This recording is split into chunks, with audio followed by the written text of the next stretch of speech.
이재명, 윤석열 두 양강 후보는 각각 경기 북부와 서울, 인천에서 주말 유세전을 벌였습니다. 윤 후보와 국민의당 안철수 후보의 담판을 통한 단일화가 성사될지가 이번 주말 초미의 관심사입니다. 대선 전국 현안들, 유영화 한국외대 초빙 교수 그리고 신성범 전 새누리당 의원 두 분과 함께 진단해 보겠습니다. 자, 어서 오십시오. 안녕하세요. 자, 어젯밤에는 이제 정치 안보를 주제로 두 번째 법정 TV 토론이 열렸습니다.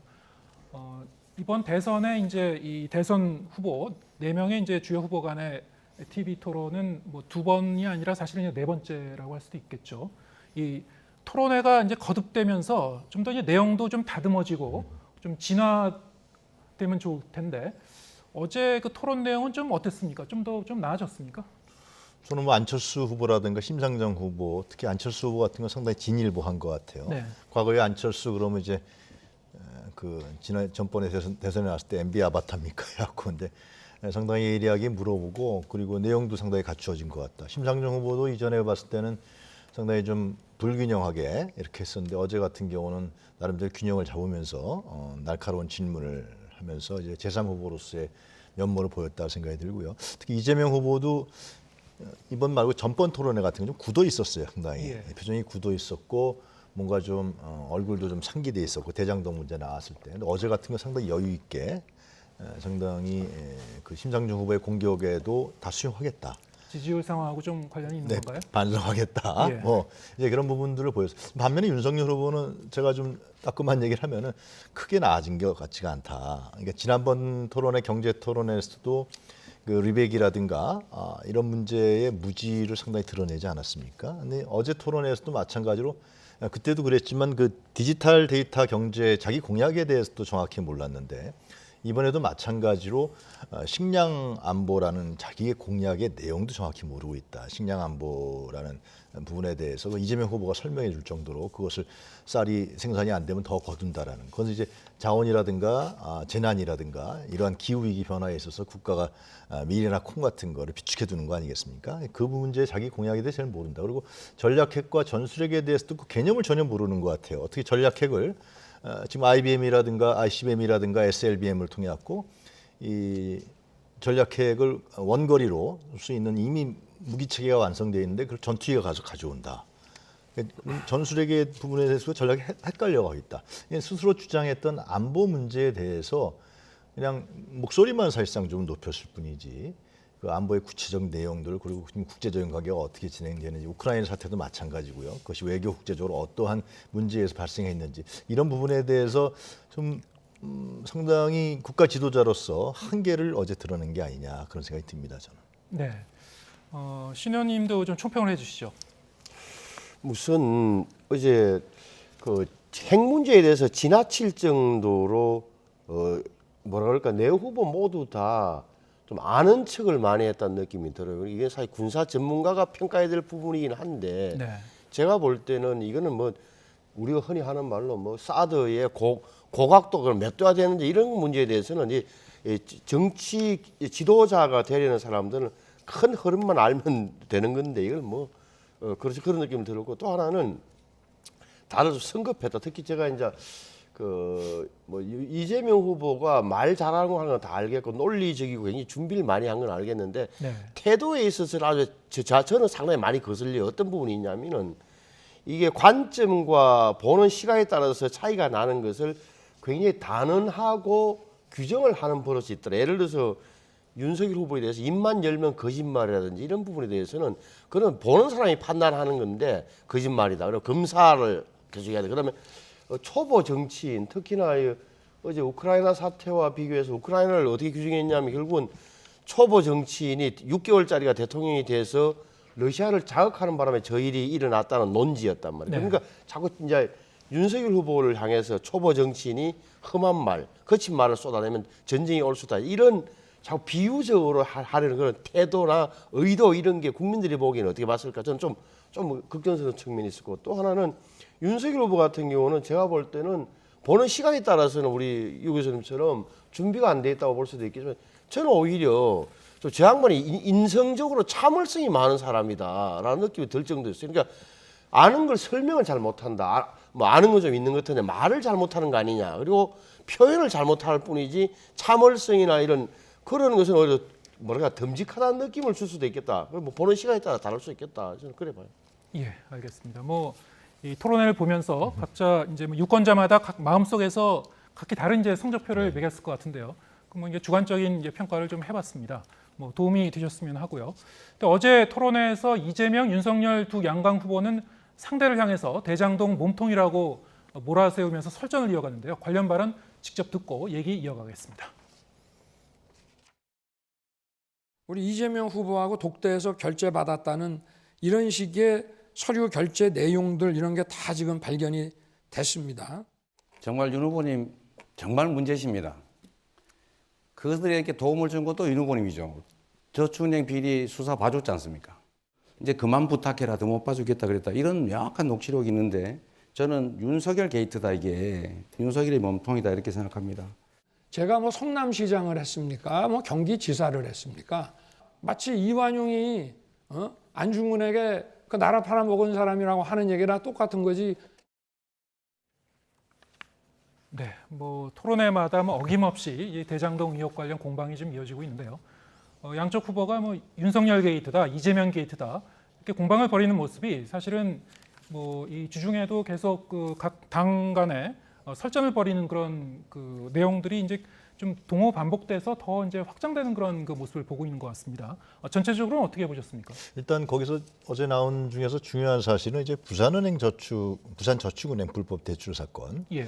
이 문제에 대해서 상당히 좀 근거 있게 얘기들이 좀 나온 것 같아요. 그러니까 설명들이 됐습니다만 윤석열 후보는 그것이 일반 대출이 아니었기 때문에 기소를 안 했다라고 했는데 일반 대출도 2건이나 기소가 돼 있고요. 특히 중요한 거는 거기서 이제 그 1,100억이라는 부분에서 남욱과 정영학 회계사 이런 사람들이 그걸 대출 받아서 그걸 시드머니로 해서 결국은 나중에 대장동에 대한 개발 농단을 벌이는 거 아니겠습니까? 이 문제에 있어서 뭐 김만배 그 녹취록에서 나왔지만 이제 그 브로커 조모 씨라는 사람, 이름도 실명이 거론됐습니다만 조우연이라는 사람이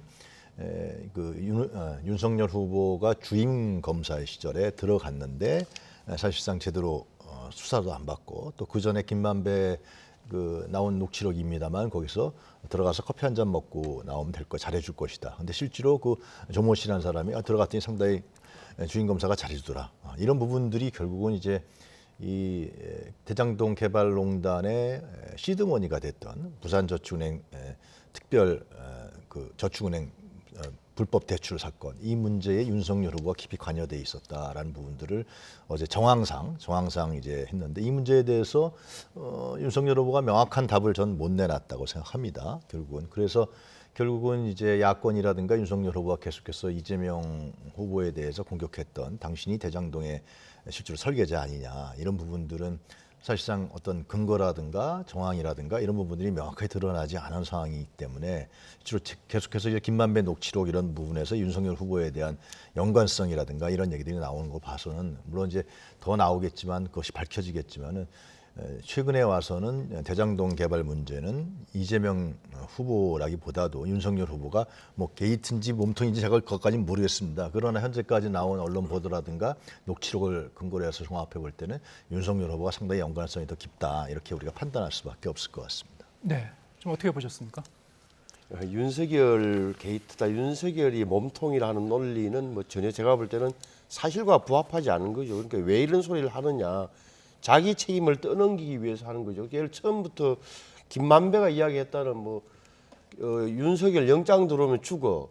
원래 윤석열은 죄가 많은 사람이 하는 부분도 결국은 다 나왔습니다만 중앙지검장 시절에 판사 수사를 대법원장하고 판사들을 많이 수사하다 보니까 만약에 영장이 청구되면 법원에서 바로 발부될 거야라는 그런 취지였다는 게 확인된 거고 또 하나는 무엇보다도 이 사업이 시작되는 2015년도에 윤석열 당시 검사는 그 아시는 대로 완전히 좌천돼 가지고 그 국정원 사건 수사하다 좌천돼서 대구고검에서 완전히 뭐 좌천해서 촌에서 있던 사람인데 무슨 뒷 배경이 될 수 있었겠습니까? 말씀하신 부산저축은행 사건만 하더라도 제 기억이 맞다면 2011년도에 수사한 건데 그때 이미 부산저축은행에서 1,100억 원을 이 사람들이 대출 받아간 지 2년 뒤에요. 그러니까 검찰이 윤석열 검사가 수사를 부실하게 하는 바람에 그 돈을 못 막았다는 논리는 성립이 안 되는, 이미 2년 전에 대출을 받아갔다니까요. 그래서 유일하게 문제가 된다면 왜 그 브로커를 못 잡아넣느냐. 근데 그 당시에는 아시는 대로 남욱 정유학 이름이 당시에도 그 2009년도부터 사업을 추진했던 팀들이라서 그 사기꾼들 모임이니까 있지만, 그 당시에는 뭐랄까 대출하고 가운데 커미션을 준 사람이 이모 씨라고 따로 있는 거예요. 그러니까 정유학 남욱은 그 당시만 하더라도 돈을 빌려가는 그런 사람밖에 안 되는 거예요. 그러니까 검찰에서 그 사람을 잡아낼 이유도 없었어요. 다만 조모 씨가 문제였는데 조모 씨는 수사 본류가 아니었기 때문에 참고인 조사하고 돌려보냈다는 게 당시 수사진들의 설명이란 말이에요. 그래서 좀 더 나가면, 예를 들어서 의심이 있다면 이런 부분이 가능한 거예요. 당시 윤석열 검사가 김만배의 부탁을 받은 박영수 변호사의 말하자면은 전관 예우 때문에 당시 브로커를 봐준 것 아니야. 이 정도 가능한 거지. 이걸 놓고 윤석열과 대장동을 연결시키는 것은 정말 십몇 년 차이만큼이라서 무서운 거죠. 그리고 또 하나는 이재명 후보가 지금 너무 성급하신 게, 보십시오. 자, 그분이 내가 아니라 대법관이라고 하시면서 지난 토론회 때 전국에 생방송 냈는데 대법관 성함을 대가지고 대법관이 그 다음 날인가 이튿날인가 반박하는 행위까지 이런 사태까지 벌어졌잖아요. 그 대목은 굉장히 자신이 아니라는 것만 강조하다 보니까 남에게 지금 덤태기를 씌우고 있다. 이 부분은 좀 피해갈 수 없을 것 같아요. 네. 근데 분명한 사실은 이재명 후보한테 더 씌워졌던 대장동 개발 의혹이 최근에 녹취록이라든가 이런 부분을 통해서 언론 보도를 통해서 하나하나씩 그 부분이 밝혀지고 있다는 사실인 거고요. 아까 얘기한 조모 씨라는 사람은 주인 검사였던 윤석열 후보가 주인 검사 때는 그냥 참고인 자격으로 해서 나갔지만은 그 4년 뒤에는 수원지검에서 구속 수사를 받아서 2년 6개월의 징역형을 삽니다. 상당히 이게 뭐 사실 변한 게 하나도 없잖아요. 이런 부분에 봤을 때는 과연 정관예우 하나로만 봐줬다. 정관예우로 만약 봐줬다고 해도 굉장히 심각한 거죠. 이거는 어떻게 그런 1,100억이나 불법 대출한 저축은행 사건에 대해서 정관예우로 봐줬다.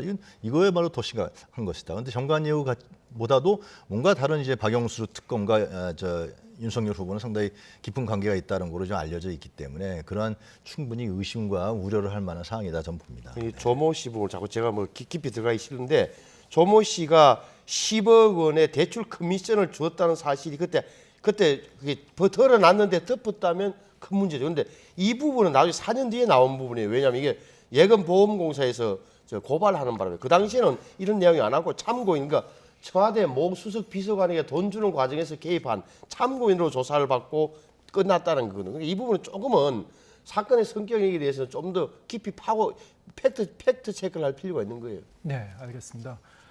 이미 대장동 관련 의혹들이 워낙에 뭐 여러 가지 이제 주장들이 많고 의혹은 무성한데 이제 수사를 통해서 명쾌하게 이제 밝혀진 부분이 적기 때문에 지금 선거 과정 속에서도 이제 계속 지금 그 안개 속을 이제 계속가는 듯한 뭐 그런 느낌도 유권자들이 받으실 것 같습니다. 또 어제 아침에 원희룡 국민의힘 선대본 정책본부장이 이제 예정이 없던 회견을 통해서 이제 밝힌 게 있죠. 익명의 제보자를 통해서 이른바 대장동 문건 보따리를 획득을 했다. 그래서 그 내용을 분석 중이다. 이런 기자회견을 열었는데, 자 이제 검찰은 이 회견 직후에 이 원본부장이 제시한 문건들은 이미 지난해 확보했던 그런 그 문건들이다. 압수수색을 통해서 확보한 문건이라고 이제 입장을 밝히기도 했습니다. 자, 그 내용 이제 보셨죠? 자, 어떻게 보셨습니까? 그게 이제 그 원희룡 본부장이 어디 고속도로 하수구인가요? 제2경인고속도로 거기 배수구에서 그러는데 아마 이제 네. 이 익명의 제보자가 거기서 발견을 해서 이제 제보를 한 걸로 이제 글쎄요, 그게 이제 알려지는데, 검찰에서 바로 반박 얘기가 나왔잖아요. 그 이미 예. 다 검찰이 제출된 자료고 다 검토한 자료다. 결국은 원희룡 본부장의 어제 발언은 액션이죠. 또 한번 이제 이 김만배 녹취록이 나오고 거기서 발언들이 나오면서 실제로 이재명 후보가 대장동 개발에 의혹과 관계가 없다라는 부분들이 자꾸만 나오고 결국은 윤석열 후보라든가 다른 사람들이 거기에 대한 실체, 돈 받은 사람들의 실체들이 계속 나오고 곽상도 전 의원도 구속이 되고요. 이런 부분들이 나오니까 자기 자신들이 더 씌워줬던 이재명 후보의 이미지가 벗겨진 부분들을 상당히 정치적으로 우려해서 또 그러한 어떤 쇼잉적 액션을 취한 것이 아니냐. 바로 검찰에서 그건 다 우리가 받은 자료, 검토한 자료도 하니까 이 문제는 뭐 더 이상 거론되지 못하는 그런 상황인 것 같습니다. 네. 이것은 그러니까 이게 중요한 첫째 아셔야 될 게 이러면 왜 검찰에서 가져갔다는 압수수색한 거라는데 왜 또 나왔느냐? 네. 이 정민용 씨의 이거는 보따리에 정민용 씨 보따리. 이게 원본이 아니라 그 이재명 시장이 사인하는 걸 다 이렇게 카피본을 떠나가지고 정민용 씨가 갖고 있던 거예요. 정민용이가.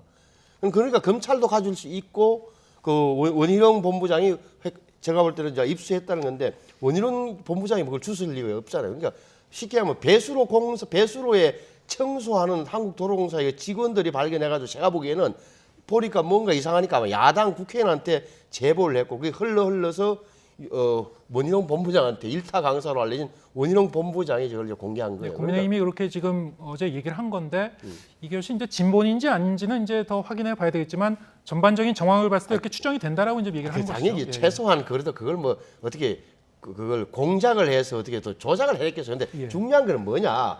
그게 중요한 것은 정민용이라는 사람이 이재명 시장한테 단독 독대 보고를 해가지고 사인을 받아냈고 예. 그 자기들끼리 그 정민용 공이 있다는 이유로 정민용한테 100억 줘야 된다 이런 녹취록하고 연결되는 거예요. 그러니까 한마디로 하면 이것을 검찰이 갖고 있다는 걸 좋은데 수사를 했느냐 안 했느냐 수사했다면 결과가 뭐냐 이렇게 묻는 거죠. 왜 진작에 검찰이 확보했으면은 그때 밝히지 않았느냐? 그런 거 말이죠. 예. 수사를 하고 있느냐 했느냐 이런 거. 예, 알겠습니다. 자, 그런가 하면 어제 뭐 이 도이치모터스 주가 조작 관련해서도 이번에 이제 그 새롭게 이제 제기된 그 주장들이 있죠. 윤석열 후보의 배우자 김건희 씨가 지난 2011년 서울대 인문대학 최고 지도자 인문학 과정 원우수첩의 경력사항에 코바나 컨테스트 대표이사와 함께 현직 도이치모터스 이사라고 그렇게 적어놓은 부분이 있었다. 자, 이러면은 이게 주가 조작 그 의혹과 좀 연관지을 수 있는 거 아니냐 이런 그 주장이 그렇습니다. 제기된 건데요. 예, 도이치모터스 회장인 권오수 씨라는 사람이 지금 구속돼서 재판을 받고 있지 않습니까? 그러니까 김건희 씨를 제외한 약 9명이 이게 상당히 중범죄 혐의를 받는 거기 때문에 이 자본시장을 교란시킨 거 아니겠습니까? 그리고 천만의 개미군단을 완전히 허탈하게 만들어버리는 그런 사건이기 때문에 굉장히 심각한 범죄 중에 하나인 것이죠. 그래서 아마 9명이 심각하게 법정에 서 있는 걸로 알고 있습니다. 근데 유독 김건희 씨는 그냥 뭐 돈을 줬다가 나중엔 자기는 손해만 봤다. 윤석열 후보의 얘기에 따르면은. 그리고 이제 신한증권 계좌를 일부 공개했는데 거기에는 드러난 게 없다. 근데 뭐 도이치모터스 이사라는 거 외에도 그 전에서 KBS, SBS 또 뭐 한겨레, 경향 제 기억으로는요. 이런 언론에서 3사 보도를 통해서 이 문제들이 추가적으로 지금 계속 보도가 되고 있습니다. 그래서 뭐 신한증권 계좌 외에도 대신증권 계좌라든가 다른 증권 계좌에서 이 김건희 씨가 주가 조작에 활동을 했다라는 의심이 살 만한 흔적들이 나오고 있다. 그래서 검찰에서의 범죄 일람표에도 이런 부분들이 명확히 명시돼 있다.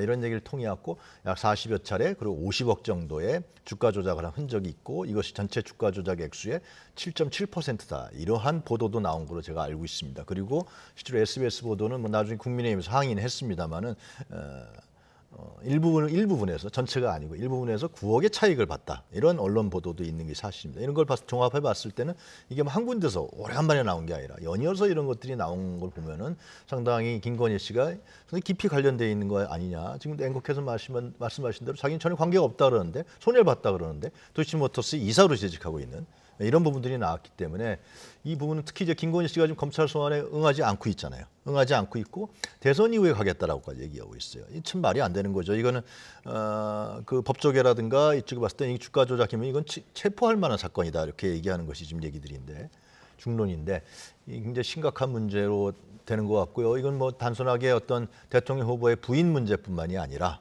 이것은 자본시장을 교란시킨 중대 범죄로서 규명돼야 될 사실이 아니냐 그런 생각 듭니다. 이 부분과 관련해 이제 윤 후보 측에서 해명한 내용이 있었죠? 아니, 어떻게 지금 뭐 비상근 무보수로 뭐 있었다 이런 취지인데요. 제가 예. 뭐 구체적인 뭐 그런 저 변명이나 이거 뭐라 그럴까 해명은 제가 좀 유심히 안 받고 이 핵심 사건의 핵심이 뭡니까? 그러니까 단순히 계좌만 빌려준 사람이냐, 주가 조작에 깊숙이 관여한 공모자, 공범이냐가 이 사건의 핵심이잖아요. 근데 여기에 대해서는 전제해야 될 게 도이치모터스 주가 조작에 동원된 계좌가 몇 개 될 것 같아요? 157개예요. 계좌 주인이 몇 명입니까? 91명이에요. 그러면 김건희 씨도 그중에 원오버 되면 91명 중에 한 명이에요. 그러면 금액이 얼마냐? 매수 금액이 한 40억 정도 돼요. 그 뭐 얼마 다른 사람들은 얼마씩 했냐? 다 많이 한 사람은 77억 하고 하는 해서 김건희 씨가 한 4위 정도 돼요. 그럼 앞에 사람 다 구속됐느냐? 안 그래요? 왜? 당연히 계산빌 이 사람들이 적어도 뭐랄까 그 주가 조작 선수들과 이런 사람들 권오수라는 사람하고 주범들만 구속된 거지 계좌 빌려줬던 다 구속된 게 아니에요. 다만 이제 BMW 뭐 도이치모터스 비상근 이사긴 비상근 무보수 이사긴 하지만 이사라고 적어놓은 거 봐서는 김건희 씨와 권오수라는 사람이 뭔가 사업적으로 오래전부터 친한 모양이다. 이 정도까지는 인정되는 관계란 말이에요. 그걸 가지고 그런데 주가 조작이 어떻게 관계됐냐? 이 부분을 검찰이 밝혀야 되는데 검찰이 2년 동안 수사한 거예요. 어디에서 했습니까? 서울중앙지검 반부패 강력수사 2부에서 옛날에 이게 서울지검 특수부예요. 여기서 2년 동안 했죠. 2년 동안 어떻게 해서 추미애 장관 시절에 했고 박근계 장관 시절에 했고 왜 김건희 빨리 소환 안 하냐고 얼마나 닥달을 했겠어요. 그리고 이 검찰이 그러면 자기들 전임 검찰총장 겁이 나서 혹은 야당 대통령 후보 부인이라서 겁이 나서 수사 안 했을 것 같습니까? 저는 안 그래 안 봐요. 왜 그렇게 소환도 안 되고 못했느냐? 결정적인 정언이라는 게 안 나와서 그런 거예요.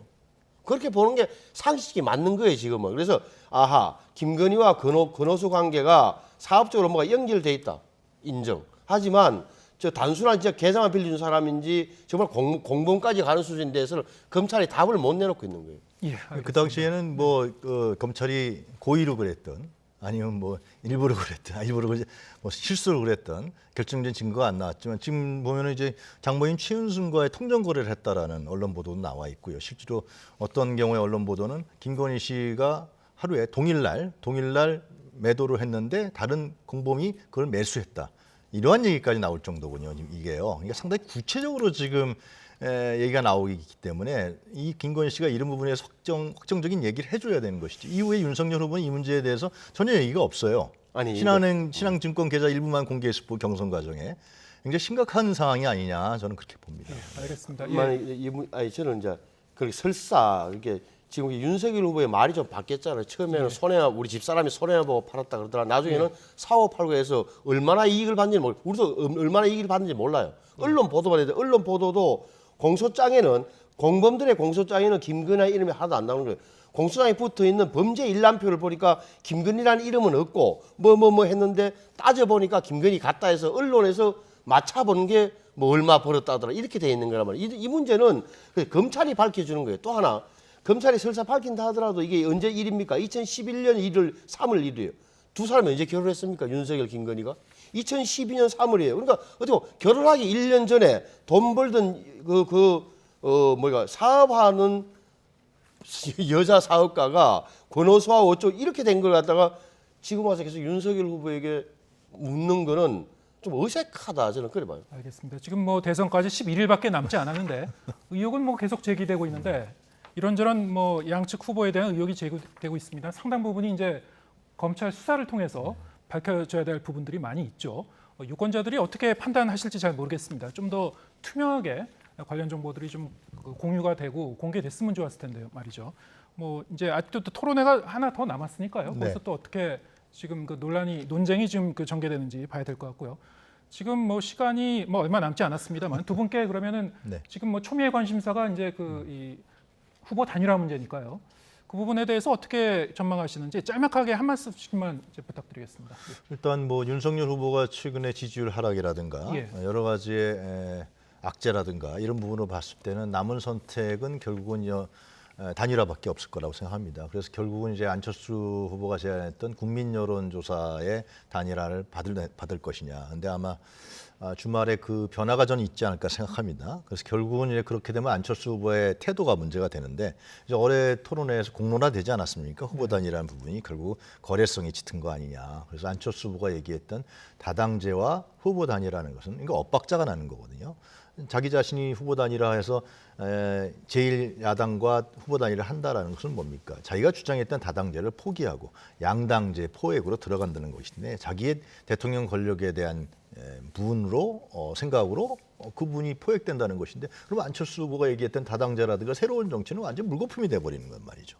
이런 부분들이 과연 며칠 안 남았습니다만 현재 28일 날 인쇄고 3월 4일 날 이제 사전 투표인데 과연 안철수 후보가 이런 단일화 압박이라든가 자기가 표방했던 부분을 그러면은 배치되는 행동을 할 것이냐 물론 아마 윤석열 후보는 상당히 이 문제에 대해서 남은 게 그거기 때문에 상당히 공세를 하지 않을까 저는 그렇게 예, 생각합니다. 단판 가능성이 남아 있습니까? 어떻게 보십니까? 남아 있죠. 그러니까 극적이지만 가능성 좀 적어 보여요. 현실적으로. 그러나 극적 두 사람의 정치 단판 가능성 남아 있다고 저는 봐요. 마지막 문은 닫히지 않았다. 말씀하신 대로 여건은 똑같고 윤석열, 안철수 후보 둘 다 적어도 2대목 그러니까 계속 여론조사마다 높게 나오는 정권 교체에 이 희구하는 이 많은 야권 지지자 세력들에게 뭔가를 보이지 않으면 안 된다는 그 압박감과 그런 게 대단할 거라는 그 점 하나. 또 하나는 그래서 이재명 후보 측에서 지금 뭐